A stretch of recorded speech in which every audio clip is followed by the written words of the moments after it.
सभी देवियों और सज्जनों को मेरा सादर वंदन। आइए एक बार फिर उपस्थित हुआ हूँ आप सबकी सेवा में एक नए विषय के साथ।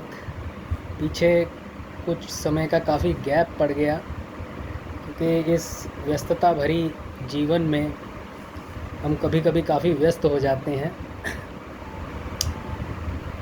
खैर, ये विषय विचार भी जीवन की बहुत ही उपयोगी वस्तुएं हैं, क्योंकि इन्हीं के द्वारा हम जीवन को सही ढंग से जीना समझते हैं। तो आइए आज के विषय पर विचार करते हैं। भाभी भाभी किसे कहते हैं? बड़े भाई की जो अर्धांगिनी है उसे भाभी कहते हैं, कई जगह भौजाई भी कहते हैं। अब कहते हैं कि जो बड़ा भाई है ना, वो पिता समान होता है, तो जो बड़े भाई की अर्धांगिनी हुई तो वो माँ समान ही हुई। तो आज का हमारा जो विषय है वो इस बात पर विचार करेंगे कि भाभी और देवर का आपस में कैसा व्यवहार होना चाहिए। जो एक गृहस्थ जीवन है उसमें एक भाभी और देवर का आपस में व्यवहार कैसा होना चाहिए, तो इस पे प्रकाश डालते हुए बताते हैं। भाभी सीता जी की तरह और देवर भरत की तरह व्यवहार करें। भाभी सीता जी की तरह, देवर भरत जी की तरह व्यवहार करें। सीता जी जो थी भरत को पुत्र की तरह समझती थी, ये मेरा पुत्र ही है।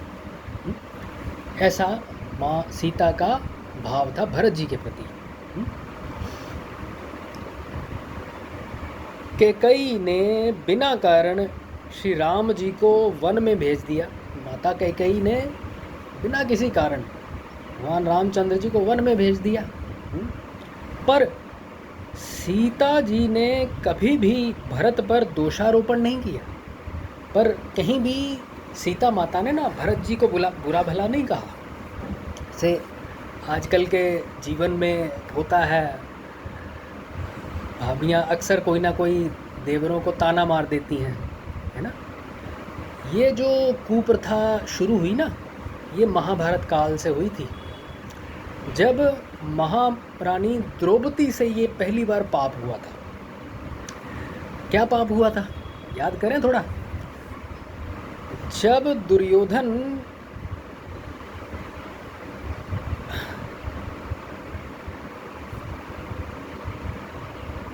वहाँ जो खांडव प्रस्थ में निर्माण किया था पांडवों ने, बड़ा ही अद्भुत निर्माण था, तो उसको ना समझने के कारण दुर्योधन एक जल के कूप में गिर गया था, है ना। तो उस समय महारानी द्रौपदी से भी ये पाप हुआ था। उन्होंने दुर्योधन को अंधे का पुत्र अंधा कहकर संबोधन किया था। हालांकि वो हंसी ठिठोली में था, पर गलती तो गलती है ना। उसके लिए महारानी द्रौपदी को बहुत दंड भी भोगना पड़ा, है ना। इतिहास तो सबको ज्ञान है, मैं उस विषय विचार पर ज़्यादा ना जाते हुए वापस आ जाते हैं कि ऐसा नहीं होना चाहिए। एक पुत्र की तरह मानना चाहिए भाभी को, अपने देवर को।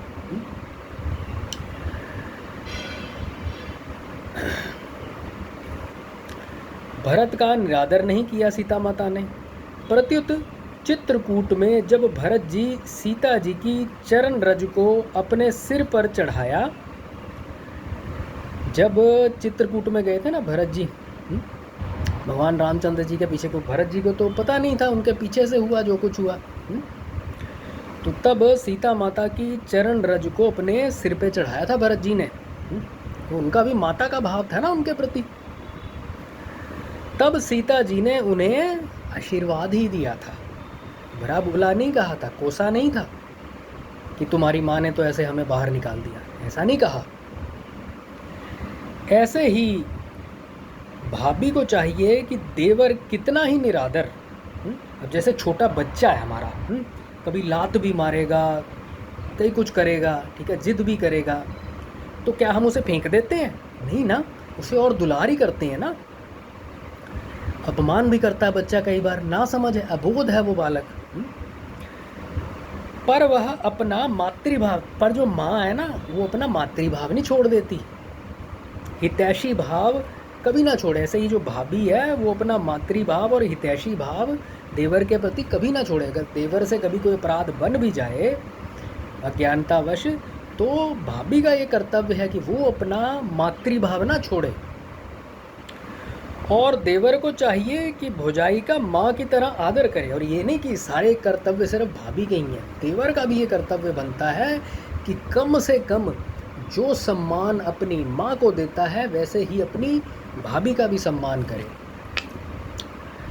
यद्यपि सीता जी अवस्था में उतनी बड़ी नहीं थी, उम्र का कोई बहुत ज़्यादा फर्क नहीं था माता सीता और भरत जी का, फिर भी भरत जी, लक्ष्मण जी आदि सीता जी में मातृभाव रखते थे, है ना। तो ऐसा ही एक भाभी और देवर का रिश्ता है जैसे एक बच्चे और माँ का, और ऐसा ही उनसे व्यवहार अपेक्षित है। धन्यवाद।